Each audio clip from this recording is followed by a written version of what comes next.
Class 12 unit 1 ভূগঠন চতুর্থ semester. প্রশ্ন, সমুদ্র বক্ষের বিস্তৃতি দুটি কারণ লেখো। সমুদ্র বিস্তৃতি মানে সমুদ্র বড় হয়ে যাচ্ছে তার দুটি কারণ লেখো।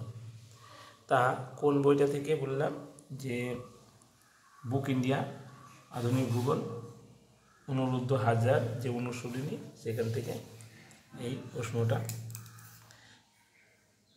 5 নম্বর, সমুদ্রবক্ষে বিস্তৃত দুটি কারণ। তা 1 নম্বর কারণ হচ্ছে নতুন ভূত্বক। সামুদ্রিক শৈলশিরা থেকে, সামুদ্রিক শৈলশিরা বলতে সমুদ্রে এই যে এগুলো দেখতে পাচ্ছ ঢেউ খেলানো দেখতে পাচ্ছ এগুলোকে সামুদ্রিক শৈলশিরা বলে।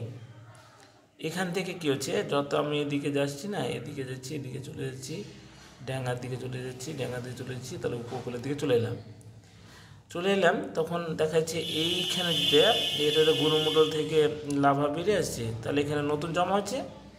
আবার দ্বিতীয় যখন আবার বেড়াচ্ছে না, তখন এটা দূরে চলে আসছে, তখন আবার এখানে নতুন চলে আসছে। আবার তৃতীয় যখন বেড়াচ্ছে তখন এটা এখানে জমা হচ্ছে, এটার জায়গায় এটা চলে যাচ্ছে। তাহলে যত এদিকে যাচ্ছে উপকূলের দিকে যাচ্ছে তত পূরণ হয়েছে এটা, আর এটা নতুন হচ্ছে। তাহলে এটা বড় হয়ে যাচ্ছে, এভাবে সমুদ্রটা আস্তে আস্তে বড় হয়ে যাচ্ছে, এটা কারণ। তাহলে নবীন ভূত্বক সামুদ্রিক শৈলশিরা থেকে, মানে এই সমুদ্র শৈলশিরা থেকে যত দূরে অর্থাৎ উপকূলের দিকে যাওয়া যায়, মানে এখান থেকে যত আমরা উপকূলের দিকে আসছি তার অবক্ষেপের বয়স, তাহলে এই বয়সটা দেখো পুরনো, এই বয়সটা এদিকেও পুরনো, তাহলে এটা নতুন।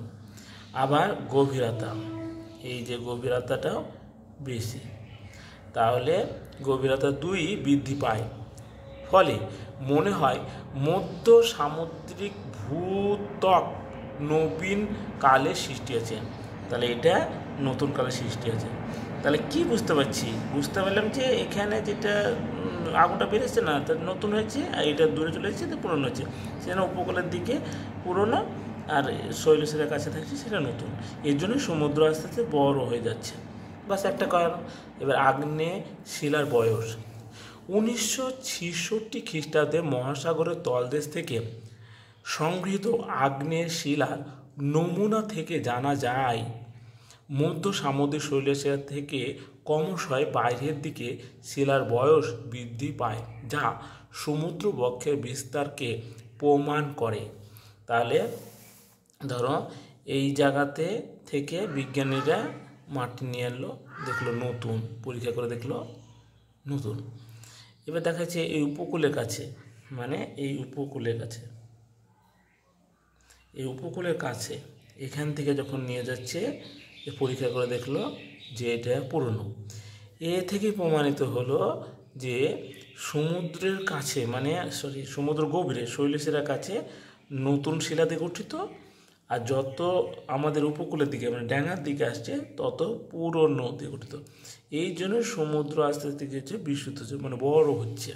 কারণ প্রথম অবস্থায় এখানে লাভাটা বেড়ালো, দ্বিতীয় যখন বেড়াচ্ছে তখন এ চলে যাচ্ছে, তৃতীয় বেড়াচ্ছে তখন এ চলে যাচ্ছে দূরে, চতুর্থ বেড়াচ্ছে তখন এ চলে যাচ্ছে। এইভাবে আস্তে সমুদ্রও বড় হচ্ছে, আর এদিকে যত উপকূলের দিকে আসছে তত পুরনো। তাই পরীক্ষা করে দেখেছে যে উপকূলের কাছে পুরনো, আর একদম শৈলশিরা গভীরে শৈলশিরার কাছে নতুন। এ থেকেই প্রমাণিত হয়েছে সমুদ্র বাড়ছে। তাহলে এই হলো সমুদ্র বক্ষে বিস্তৃত দুটি কারণ। এটা 5 মার্কের একটা আছে বড় করে, এটা পরে বুঝাবো। আজ এটুকুই।